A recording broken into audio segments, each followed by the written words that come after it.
विश्व स्वास्थ्य दिवस पर और बदलते हुए मौसम में अपने इम्यून सिस्टम को मजबूत करके और खान पान में बदलाव से अपनी सेहत का ख्याल रखें, ये कहा डॉक्टर अनेजा ने कुरुक्षेत्र से।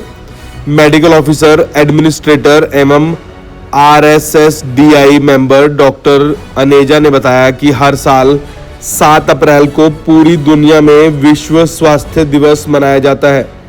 इस दिन को मनाने का मुख्य उद्देश्य लोगों को सेहत से जुड़े जरूरी मुद्दों और अधिकारों के बारे में बताना है। हर साल इस दिन के लिए एक खास थीम को चुना जाता है जिस पर लोगों को जागरूक किया जाता है। विश्व स्वास्थ्य दिवस 2025 का विषय स्वस्थ शुरुआत आशापूर्ण भविष्य है। माताओं और नवजात शिशुओं के बेहतर स्वास्थ्य पर केंद्रित है। इसका मुख्य उद्देश्य गर्भावस्था और जन्म के बाद उच्च गुणवत्ता वाली देखभाल की आवश्यकता पर जोर देना है ताकि टाली जा सकने वाली मातृ और शिशु मृत्यु दर को कम किया जा सके। हर जगह महिलाओं और परिवारों को उच्च गुणवत्ता वाली देखभाल की आवश्यकता होती है जो उन्हें जन्म से पहले, जन्म के दौरान और जन्म के बाद शारीरिक और भावनात्मक रूप से सहायता प्रदान करें। स्वास्थ्य प्रणालियों को मातृ एवं नवजात शिशु के स्वास्थ्य को प्रभावित करने वाली अनेक स्वास्थ्य समस्याओं के प्रबंधन के लिए विकास होना चाहिए। इनमें न केवल प्रत्यक्ष प्रसूति संबंधी जटिलताएं शामिल हैं, बल्कि मानसिक स्वास्थ्य स्थितियां, गैर संचारी रोग और परिवार नियोजन भी शामिल है। इसके अतिरिक्त महिलाओं और परिवारों को ऐसे कानूनों और नीतियों द्वारा समर्थित किया जाना चाहिए जो उनके स्वास्थ्य और अधिकारों की रक्षा करे। स्वास्थ्य ही जीवन का आधार है। अगर शरीर स्वस्थ नहीं रहेगा तो कोई भी व्यक्ति अपनी क्षमताओं को पूरी तरह से नहीं पहचान सकता। इसलिए विश्व स्वास्थ्य दिवस का मुख्य उद्देश्य है स्वास्थ्य के प्रति जागरूकता बढ़ाना, लोगों को स्वास्थ्य के महत्व और स्वस्थ जीवन शैली के लाभों के बारे में शिक्षित करना है, रोगों की रोकथाम कर जोर देना, बीमारियों से बचने के उपायों को बढ़ावा देना, स्वास्थ्य सेवाओं तक पहुंच सुनिश्चित करना, सभी लोगों के लिए स्वास्थ्य सुविधाओं को अधिक सुलभ और प्रभावी बनाना है, स्वास्थ्य नीति और योजनाओं को बढ़ावा देना। डॉक्टर अनेजा ने बताया कि स्वस्थ जीवन जीने के लिए हमें नियमित रूप से कुछ अच्छी आदतों को अपनाना चाहिए। आइए सुनते हैं क्या कहा डॉक्टर अनेजा ने। कुरुक्षेत्र से ब्यूरो चीफ कुलभूषण शर्मा व संवाददाता दलबीर मलिक की रिपोर्ट।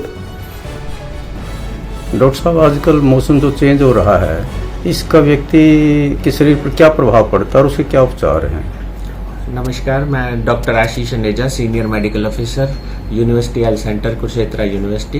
तो आजकल जैसे एक्सट्रीम वेरिएशन हो रहा है, मौसम का बहुत ज़्यादा एक्सट्रीम बदलाव हो रहा है, क्लाइमेटिक चेंज हो रहा है, इस पे शरीर पे बहुत ज़्यादा असर पड़ रहा है। स्पेशली डायबिटीज़, अस्थमा पेशेंट्स के लिए वो ज़्यादा खतरनाक है और छोटे बच्चों के लिए। इसकी वजह से हमारी बॉडी में वाटर लॉस होता है, डिहाइड्रेशन होता है, उसकी वजह से हमें BP लो, वीकनेस, थकावट, एंजाइटी, स्ट्रेस ऐसे सिम्टम्स आने लगते हैं। Vomiting sensation, loose motion, diarrhoea, viral, इस सब के आजकल मरीज बहुत बढ़ रहे हैं। तो हमें अपना वाटर का इंटेक प्रॉपर रखना है, हेल्दी डाइट रखनी है, फाइबर का इंटेक अच्छे से रखना है, ग्लूकोन डी, नारियल पानी और हेल्दी डाइट को अपनी भोजन में शामिल करना है और धूप से बच के रहना है और ज़्यादा क्लाइमेटिक वेरिएशन में AC और बाहर आना जाना काम करना है। स्पेशली अस्थमा और डायबिटिक पेशेंट्स के लिए उनको खासकर ध्यान रखना है। इस मौसम में डस्ट, पोल्यूशन और ये सब भी और डिहाइड्रेशन ज़्यादा बढ़ रहा है, तो अस्थमा और COPD के पेशेंट्स के लिए बहुत ज़्यादा खतरा है।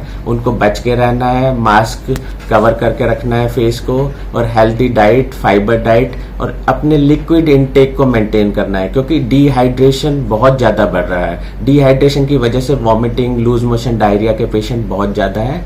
तो मेनली आपका water intake, healthy diet, fibre और अच्छा खाना, भोजन और अच्छा सोना, नींद अच्छी लेना, भोजन अच्छा खाना, वॉक सुबह और शाम की, धूप में वॉक या घूमना फिरना थोड़ा कम करें। सुबह और शाम की वॉक 30 मिनट्स की, ये अपनी लाइफस्टाइल में जरूर शामिल करें। ये सब बचाव के तरीके हैं।